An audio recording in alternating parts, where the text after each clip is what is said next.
Hello and welcome back to Trial of the Seven Kingdoms, and we are going to be doing a tournament in the very first part of this episode. Now, I don't usually partake in tournaments that often if there's a war going on, because generally I like to get involved with enemy vassals, because that is generally a much better way of increasing your experience, increasing your troops' experience, and also gaining some much needed, loot and troop XP and all that stuff. And usually, you're not going to get that in a tournament. So that's kind of the reason. But also, I really want to kind of try out some 1 versus 1 combat, because most of the time, I don't really have the opportunity to do it in these kinds of situations where I'm literally in a battlefield scenario, and I think to myself, oh yes, I'd like to fight that guy, and then I go and fight, X guy somewhere, and then it just turns out that this guy is literally surrounded by, 5 others or something like that, and then they end up ganging up on me, and then it's a very messy affair indeed, and it's kind of harsh. So it's kind of nice to be in a situation where I can literally just go and attack. Oh dear. Well, this is actually oh no, just what I was talking about. Oh yes, let's get outnumbered real fast. Yes, let's do that. Oh yes, you are absolutely useless. My teammate is absolutely useless for some unknown reason. Why is he useless all of a sudden? Oh well, I guess I just have to do this and just hope. Oh, there we go. Thank goodness that guy was a mercenary crossbowman. That's all I can say, because the mercenary crossbowman really doesn't have a very good stat line at all, and I'm basically going to be able to run rings around him, even with my very limited one-handed skill at the moment. I cannot lose this. So let's just try. There we go. Okay. Yes, let me just try very, very much to win that. I'm hoping that they're not going to continue giving me a one-handed all the time. I don't know why they're giving me a one-handed. I'd actually like to use a thrown weapon, or maybe a two-handed or something like that, but it seems like they're not giving me that for some reason. I guess it is just the theme, it's just the theme of the tournament, which is kind of unfortunate, really. I think it would be much, much cooler if I could actually use my weapons of choice, but that's just how it is. Nice little shield bash right there, but unfortunately, obviously, I haven't spec'd into shields, so most of the time I'm going to have basically nothing to really show for using my shield bash at all. No increased stun duration or anything like that, but we do gain a White Harbor Knight coat of plates. In my opinion, this is probably in a later version of the mod, probably going to be one of the best pieces of armor that you can get. At least I think so, because you can see here, generally coats, coat of plates or coats of plate like this are significantly good. They are really, really good, and obviously the mod is still in development, so of course we can't take these stats to be the final thing. So, just bear that in mind. Anyway, I'm actually going to go over here and see if I can maybe help out some of these people in this direction. 2% swing speed with one-handed weapons, increased damage with axes and maces. Yeah, 2% swing speed. Thank you very much. I will indeed take that. Let's go over to Aldrich here. Seems like there's a bunch of people fighting him. I don't really want to go into a battle with both of these. They can't go inside, right? No, they can't go inside. Okay. Yeah, who's actually coming to help me right here? Is that Sandor? Yeah, that's StoryMode right there. I'm kind of hoping that he's going to help me out. Yeah, he is. Look at that. That's pretty cool, actually. I like that. Look at that. He's actually taking an active role in this. That is very, very nice. Oh, yeah, I should actually tell you 1 second right here, because someone said that I should change my banner color, because that's the reason why the top bar is blue. Okay, so here's the thing. I think that's a bug or some kind of display issue, because my banner color is not this. It is not blue. However, every single enemy's is also blue. So I think there is a bit of a weird thing going on there. It's nothing that I've done or anything like that, so that's the reason why it's blue. I tried changing it, doesn't make any difference. And yeah, generally we're just gonna have to deal with it, unfortunately. But I think we can kind of tell who's who here, right? It's usually we are usually the ones that are winning, you know, kind of, most of the time. So we should be perfectly fine, I hope at least. Okay, let's just speed things up a little bit here. I'm gonna actually tell my cavalry forces to go into a bit of an auto-delegate situation, because I generally think that they are pretty good at auto-delegating. Most of the time, cavalry will stay out of danger quite nicely. They'll perform hit-and-run attacks, which will be really nice. And then they're going to be able to survive, get some good kills in the meantime as well. Wow, I'm literally getting shot in the face and almost dying as a result of that. That was ill-advised. Very ill-advised indeed. Let's tell my forces to charge in right here. Tell my archers to come over here too. And I'm going to see if I can maybe get some nice thrown weapon skill. Can I do that? No, yeah, a little bit. Can I get some kills? I would like some kills. Yes, there's a kill. Fantastic. I've got quite a lot of throwing weapons, so I can basically just throw these randomly and hope that I get a kill. Oh, I think I'm gonna die. Am I? No, I might live. I still might live, amazingly. Okay, here we go. Maybe I can go in here, get some two-handed skill as well. It seems like my athletic skill is just way too bad at the moment. I mean, I might be able to catch up to a couple of them. This guy's on the floor right here. There we go. He's down. And, oh yeah, that actually reminds me. I did level up in the previous episode, and I did not show you what I spec'd into, but I basically, as you can no doubt probably tell, I spec'd into throwing weapons. Yeah. I think it's probably a mistake for me to do that, because I generally feel like I should have most likely spec'd into endurance or something like that, so that my athletic skill could level up a little bit faster, or maybe I, could have spec'd into steward skill, or basically any of the other skills that I have been focusing on. But thrown weapons for me are it's kind of a guilty pleasure in a way, because on the one hand, I'm really awful with them, but on the other hand, I really enjoy using them. So it's kind of like I guess you could call it a double-edged sword, really. It's kind of a double-edged sword, because as I say, it's just so enjoyable to use when you actually get the opportunity to level them up in a decent way and get some cool perks to go along with them. I think that they are super fun. Anyway, let's just level up these guys. There we go, another 2,000 to them. A very nice shield available here too, so we can potentially sell that for a decent price. And we did take quite a lot of damage there, but we didn't end up losing too many to casualties, to any kind of casualties right there. So that's actually quite nice. I'm thinking we're probably going to go into an auto-resolve battle against this person right here.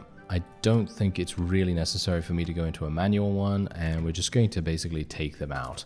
Going to try and get them as best I can as prisoners, get as many prisoners as possible, that is. And then we're just going to go real quick over to Blackhaven, because it seems like it's actually under siege. I don't know who is... Oh, wow. Robert Baratheon himself. Right. Okay, well, this is a pretty bad... This is a pretty bad thing indeed. Yeah, Nightsong Castle, by the way, seems to be okay. It was actually besieged, if you can believe it. Yeah, it was actually besieged. But I basically just stayed in the garrison, and it actually seemed to do pretty well.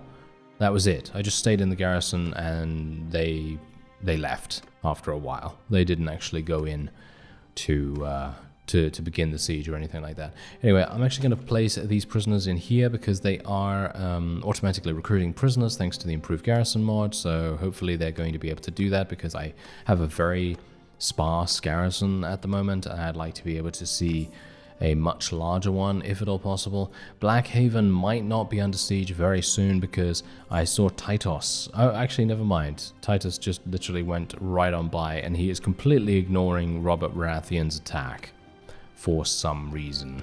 I don't know why he's doing that, but okay. If he wants to do that, then that's obviously his prerogative. Anyway, let's have a look here. Projectile speed of your... Yep, I'm going to take this. Projectile speed of your throwing weapons is increased by 25%, because the other one has to do with riding a horse. And of course, I'm not riding a horse, so I'm going to take the one that increases my projectile speed. And we also leveled up our athletics skill too. So let's take a look at what we get. Decrease charge damage taken by 50% or increase your speed damage bonus by 30% while on foot. I'm going to take the speed damage bonus because generally you're not going to take that much charge damage from horses most of the time. And 50% of 1 is, well, not much, right? Yeah, it's not much. So I'm basically just going to try and increase the amount of damage that I can deal potentially. Okay, let's see what's actually going on here. Okay, so there seems to be a little bit of an army waiting. And... oh, they're going to take this instantly.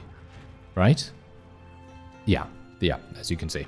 They took that super fast. There was literally only, what, 12 enemies in the garrison there? Yeah, that was super fast for them. Okay, so let me actually go in here, if I can. And maybe we can... Can we fight him? I think we can fight this guy, right? I think we can fight this guy without having to worry about too much. This might be a little bit difficult. This might be one of those times where I end up taking more casualties than I expect, because even though we do have more combat strength than he does, that doesn't necessarily mean that that's going to be a foregone conclusion. That doesn't mean that it's inevitable we're going to win so dramatically, but more than likely we're going to be okay, I think. More than likely we're going to be fine, so we'll see. We'll see what happens. They're 200 yards away, so I'm just going to speed things up a little bit. I don't really want to get shot super hardcore like I was last time, so I'm going to see if I can maybe just stick around here a little bit. I'm going to try and use my thrown weapons once again to try and level that up. Oh, hello there, guys. Oh, I thought I had his number. Oh, I had his shield's number apparently, but that's it. Oh, what? Do you see that? It went right through his face. I thought I hit him at least. Oh, that went right through his face. Okay, that was...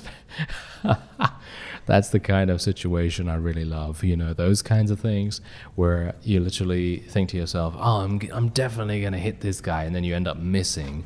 And then the next time when you think, oh yeah, well, it's probably going to be another miss, and then all of a sudden he just goes flying and you do 450 damage to his face. Oh yeah, he definitely is going to wake up tomorrow feeling, well, he's going to be dead. So yeah, that's what's going to happen there. Anyway, have my cavalry ready. Got my infantry over here as well. Gonna tell my archers to go into a loose formation, and hopefully we're gonna get a whole bunch of kills. It would probably be a good idea for me to actually get a horse just for these kinds of situations, because leveling up riding skill can be quite useful, although it's primarily, obviously for me, going to be used to level up my thrown weapons, because I generally find it a lot easier to level up ranged skills when you are riding a horse. I think it's a lot easier to do that. Maybe it's just my own personal preference, but generally I find it a lot easier to do it that way. But obviously we're playing a character like this at the moment, and generally I like to try and stick with that. So maybe it won't be an idea that I'll do that, but we'll see. Okay, I'm going to try and get to the side here now. Oh, nice headshot. Yes, that's what I like to see. Oh, there's another one. Yes, more of these. Yes, there's another one. Oh, that was actually an arm shot, if you can believe it. Oh, now they want to murder me. Now they want to murder me. Okay, yeah, I don't blame you, sir.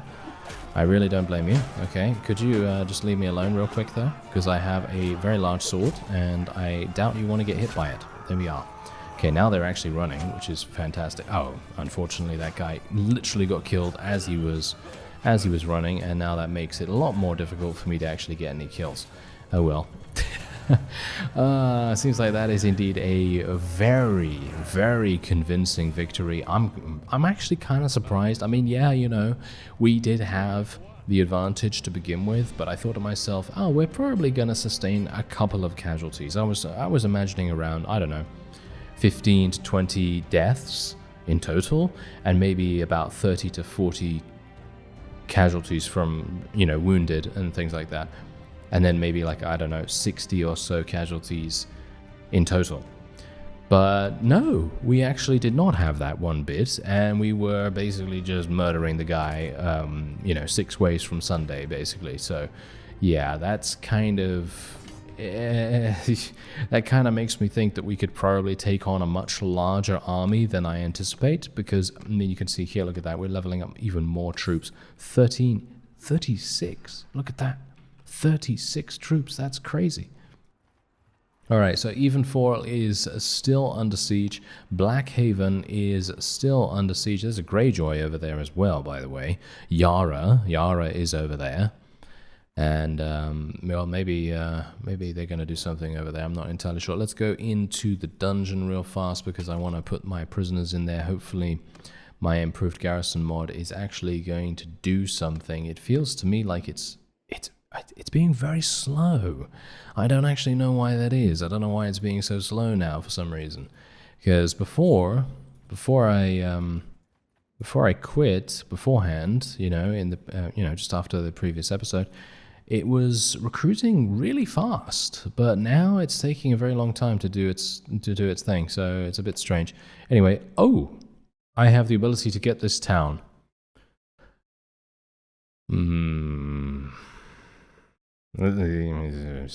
Yeah, I'm not entirely sure about this. I'm skeptical, as you can no doubt tell by my grumblings. I am not sure if I'm going to be able to defend this. I'm gonna vote for Gregor here because I want him to like us a little bit, and we're still gonna get it. I think, yeah, we're still gonna get it, and we're gonna gain some charm skill, which is always nice. Good relation with him, and we're just kind of playing the popularity game, I guess you could say. And where is Maidenpool though? That is the question. Where is that from where I currently am? Because as far as I'm aware, it's pretty far. Oh, it's over here. It's actually a castle. Oh, okay. Because here's the thing. In other mods, like in Warband, Maidenpool was actually a town, as far as I remember. Wasn't it?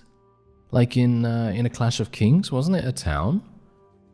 Maybe I'm thinking of that incorrectly, actually. That might be something I'm misremembering, you know? It might be a bit of a weird thing that I actually thought was indeed a town. I think it was a town, though, to be honest. Oh, Nightsong Castle is now under siege.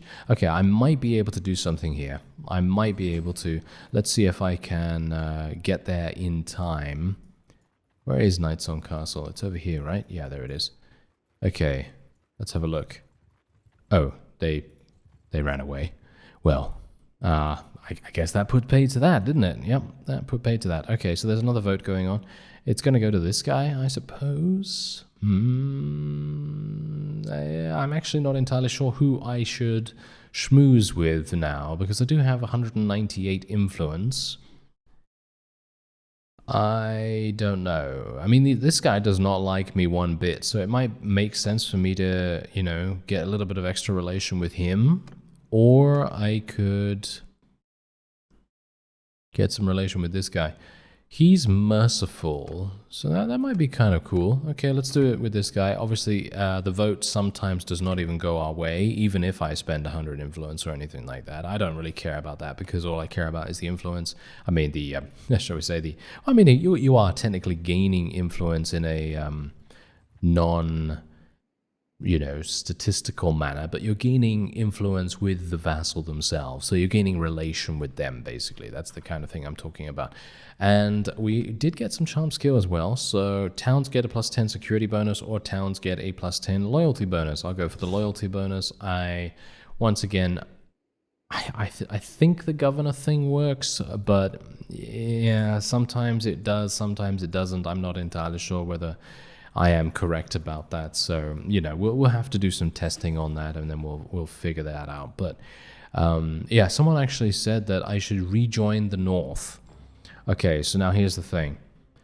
Generally, I'm probably not gonna do that, even though that was the main thing I was complaining about them not declaring war and things like that, because generally you don't have anything to do up there. But what I'm mostly kind of a bit wary of is the fact that they might declare peace, and then they might do the same thing again, where they are not attempting to attack anyone, and it kind of makes me think to myself, well, what am I doing here then, you know, sort of thing.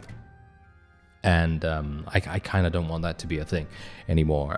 Someone also mentioned that we married someone from the north. Okay, so I think you might be a little bit confused, because I know in the first episode we had that whole thing where I went through creating my own kingdom, or my own clan in that case, and I did actually end up marrying someone from House Mormont with that particular character. But then I had a crash, and then it rolled me back all the way to the very start. And so then I decided in that episode to not go through with the whole marriage thing, not go through with creating my own, you know, my own like miniature kingdom, I guess you could call it, sort of thing. And I just did the whole base start, you know, basic start. And so I think that might be the reason why you're getting a bit confused about that, because I don't have a wife in this particular playthrough. So, yeah, because in our first, as I say, in the first, you know, 5 minutes or 10 minutes or something of us going into the game, we did actually get married, thanks to the way the mod does character customization. But because of the crash due to diplomacy, that was obviously completely null and void. It basically, you know, just completely removed that. Anyway, Maidenpool is actually under siege at the moment, as you can no doubt tell. We're right here. And I was actually hoping that someone would come along and help me, to be honest. Oh, it seems like, oh dear, Nightsong Castle is under siege once again. Okay, I'm going to have to make a choice, I guess. I think I'm going to just have to leave Maidenpool for the moment, even though there are many more units in the garrison there, and I'd much prefer to, you know, keep that, but it is much harder to defend, I think.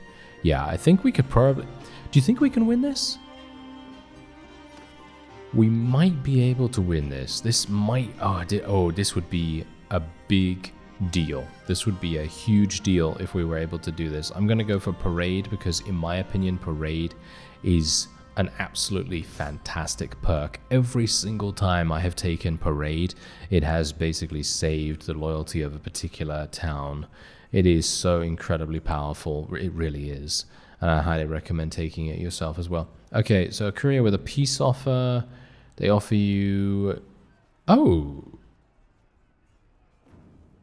They're giving us money? They're giving us money. Okay. Is that right? Yes, look at that. Our kingdom will receive 3,150 tribute daily. That's amazing. Okay, I'm happy with that. Let's spend 60 to get a little bit of relation increase with Mr. Tywin right there. I'm liking that quite a bit. And we have now reduced our enemies once again, and that means that Mr. Zeno Caron is no longer doing anything at Nightsong Castle, which is fantastic. Alright, so I'm actually not entirely sure. Does that also mean that Maidenpool is also not under siege? Yeah, I believe it does. Okay, that's great. That means that both of those places are still mine, and they will be staying mine for the foreseeable future. So let's see if I can maybe take Raventree Hall. I'm not entirely sure what their garrison is like. The garrison doesn't seem that strong, and I think I could probably go in here and actually assist Mr. Herbert. Yes, I think I could probably do this. Okay, this is obviously a pretty significant outnumbering on our part. The enemy has many more units than we do. 228 on the battlefield versus 118 of us. This might very well be one of those cases where I think we might end up winning and then we just completely spectacularly lose. Or it might go the other way where we just completely stomp. It's, I don't know. It's a bit up in the air right now. Let's have a look what we can do. I'm going to try and move a little bit faster ahead here. There we go. And let's get my cavalry to go into position too. Let's put our archers in a nice little loose formation. And I'm going to try and use my thrown weapons once again to sort of level up a little bit. As I said before, I personally really love the later perks in the thrown weapon tree. They really turn javelins into some extremely enjoyable things to use. So hopefully I'm going to be able to do that. I'm going to tell my infantry to charge in, tell my cavalry to charge in, and we'll see what I can do here with my thrown weapons. Oh, nice. We actually hit someone already. Can we get some headshots, please? Oh no. Hello there, sir. Would you mind? Of course he's... Oh, nice. Oh, that was a nice hit, if I do say so myself. I'd like to get some headshots, please. Oh, that was a nice headshot. Not against a good unit, though. That was a pretty low-tier unit, and that obviously makes a huge difference to how much experience you're going to get from it, unfortunately. Okay, this guy is wanting to do a little bit of a duel here. He completely overestimated his ability, which I'm very much pleased about. Oh, that guy definitely did not overestimate his ability. He completely knew exactly what he was doing. But thankfully, it seems as though we are going to achieve victory, even though I did end up losing, myself, that is. And we did take quite a few casualties there, but yeah, obviously the combat strength was very much a case of... It was just very even, wasn't it? It was just very, very even. Okay, so I'm pleased about that. And we can now let most of these people go, try and get as much relation as possible. And we do have the ability to take a number of people and rescue them, which I do like to do. I do indeed like to do that. So there we go. All right, we'll take the rest of the prisoners as well. I think we're pretty close by to a town, but I'm still not going to take all of them because I don't really want to move super slowly because there are a lot of very, very large armies in the area, and I don't really want them to, you know, pounce upon us and then be like, oh, hello there, you seem to have a lot of prisoners. Well, why don't I just take them off your hands, and then they're going to become a much stronger enemy than they would otherwise have to be. So that's the reason why I generally tend not to do that. Anyway, let's ransom those for an exact number of 12,000. That's kind of weird. All right, and we also, wow, okay, that's way too much. Way too much loot, and we're just gonna sell all of this stuff. There we go. We're gonna get about 18,000 from that. Super, super nice. And I now have 80,000, if you can believe it. Yeah, I can't even believe it myself. Okay, and we also have a number of people that can level up. Fantastic. And let's take a look at our skills as well. We leveled up our thrown weapons once again. Let's have a look. Thrown weapon hits that deal damage over 25% of the enemy's cavalry have a 50% chance to dismount them. That's actually super useful, but I'm thinking maybe this is pretty cool because your throwing weapons gain 25% additional speed from your movement. Now, the problem with this is that generally when you're running, your accuracy is terrible. I mean, you know that. You know, your accuracy is really, really bad when you're running. So it might not make sense to do that in comparison to this, because every single time you hit someone with this, if you're going to hit someone at all, you're always going to deal more, at least in my opinion, you're always going to deal more than 25% of the enemy's hit points, because these things just do so much damage. And so it is basically just down to a, you know, 50-50 chance for them to go off their mount, which I actually think is super useful. So I'm thinking maybe we'll just do that instead, because your thrown weapons gain 25% additional speed. I think that's pretty useful actually, but I think this is more useful. So I'm going to take that one where it knocks them off. And we are also going to be increasing our endurance skill a little bit more so that our athletics increases just that much quicker. And I now have a focus point to spend as well. I'm not entirely sure what to spec it into. We could spec it into engineering. Maybe engineering would make sense because we're going to be doing quite a few sieges. So I'm going to just increase that a little bit just to make sure that we have some points in it so that we don't completely waste all of the experience that we might otherwise get from potentially, you know, besieging Raventree Hall, for example. You know, it might happen quite soon. Anyway, hello there. What's going on here? This is the Veil. Okay, let's go and do a little bit of a battle with her then. And we're just going to go into a nice little auto-resolve there. We'll let her go as well. Oh, good amount of troops too. I actually wonder whether they have anyone that I can take. No, they just have Baratheon units. They do have some Westerlands. One Westerlands unit. Baratheon, no, I don't think I can justify taking those, even though they are quite high tier. But yeah, I don't really want to do that sort of thing where we take other factions' units, to be honest. Like to try and remain relatively true to the theme, because obviously the initial theme was to play with the North. But now the theme is to play with the Western lands. So yeah, we're kind of just going to continue being a bit more strict in that regard. And otherwise, I'm just going to go in here, sell these guys for another 4,000. It seems like the ransom broker's doing a pretty nice job of giving us a good amount of cash as well for all these prisoners, which is always nice. And here we go. Let's see what we can do here. Okay, so I'm going to be very...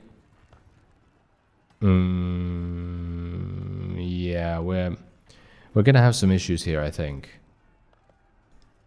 Yeah, I think we're going to have some issues. Let me just see what's going on. Okay, yeah, we're going to have to leave now, I think. I don't think I can justify attacking here when the garrison itself is already much more powerful than I have in my current army, and they're going to probably cause me quite a bit of damage. And then these guys right outside, they do have enough confidence to actually attack us at the moment, I believe. So that is obviously a bit of a problem too. Anyway, instead of doing that, I'm actually going to go to Maidenpool real fast, and we're just going to place a bunch of money in the treasury, and then we're just going to level up, or indeed upgrade, a number of our projects here. And then we're just going to wait here for some time, because I would like to go to Westerlands territory and try to recruit some more units, because I think I actually have... yeah, I'm really close to tier 4. So I'm thinking what I'm going to do is I'm going to try and do a couple of battles. Maybe I'll try and fight this guy or something like that. And then we can hopefully get the renown from it, and that will level us up to the next clan tier. I think that's going to be super useful, because then I'll be able to get more units, and that's going to help me so much to be able to take those additional fiefs. And did I actually get it? No, I didn't. Wow, really? How much renown did I get for that fight? Really nothing? That's kind of weird. Oh well, never mind. Okay, so yeah, I think that's probably going to be it for this episode. But next time, I'm hopeful that I'll be able to take Raventree Hall. And I think that's basically it for all the enemies that we have to fight, with the exception of the north. Oh yeah, and obviously these guys over here. So we'll probably have to do something about them too. But as far as I remember, the Vale is very difficult to besiege against, because they have so many really highly skilled archers. So it might be more painful than it's worth, to be honest. But maybe it would be quite fun to go into the north and see what we could do there. Anyway, I thank you very much for watching, and I'll see you next time.